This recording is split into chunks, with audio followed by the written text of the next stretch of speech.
इस सेशन में बेसिकली हम बात करेंगे कि फ़ंड ट्रांसफ़र, आरटीजीएस, एनईएफटी में क्या अंतर होता है।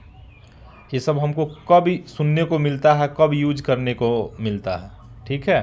तो जब भी आपको मान लीजिए कि बैंक के द्वारा आपको ऑनलाइन माध्यम से किसी को पैसा भेजना है, तो उस समय ये एक चुनौतीपूर्ण चीज़ हो जाता है कि इसको समझना कि हम किस माध्यम से किसी को पैसा भेज पाएंगे।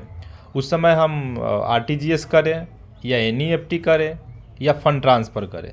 तो आप अगर इन तीनों चीज़ों को आसानी से समझ लेते हैं तो आपको मुश्किलों का सामना नहीं करना पड़ेगा।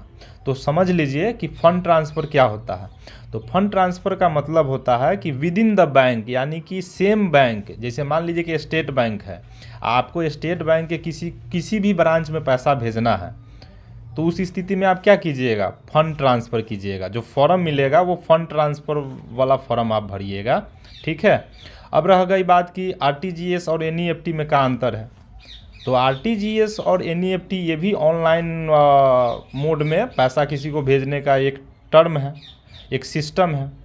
लेकिन इन दोनों में क्या अंतर है, आरटीजीएस और एनईएफटी में। तो आरटीजीएस मिनिमम 2 लाख रुपए का ही आरटीजीएस हो पाएगा, यानी 2 लाख से ऊपर आप जितने के आरटीजीएस करना चाहे वो हो जाएगा। लेकिन उससे कम का आप सोचिएगा कि आरटीजीएस कर ले तो वो नहीं हो पाएगा, क्योंकि उसका इतना लिमिट है 2 लाख रुपए, ठीक है।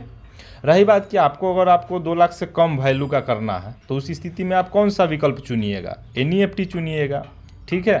तो आरटीजीएस जो है वो रियल टाइम ग्रॉस सेटलमेंट हो जाता है, इसका फुल फॉर्म।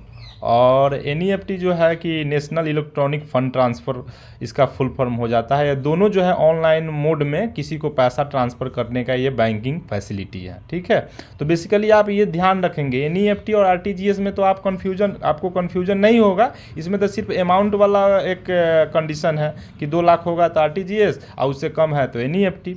लेकिन फ़ंड ट्रांसफ़र आपको यदि आपका क्लियर हो जाता है कंसेप्ट कि फ़ंड ट्रांसफ़र होता क्या है, तो फंड ट्रांसफ़र के बारे में हम एक बार और आपको बताना चाहेंगे कि fund transfer with in the bank, मतलब सेम बैंक के किसी भी, यानी कि इंडिया में कहीं भी आपको कोनो ब्रांच में भेजना है, सेम बैंक के ब्रांच में पैसा भेजना है, तो आपको फ़ंड ट्रांसफ़र का ऑप्शन चूज करना पड़ेगा, ठीक है। और इसको बोलते हैं फ़ंड ट्रांसफ़र।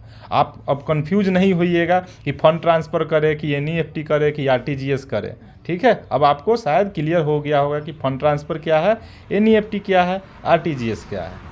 धन्यवाद।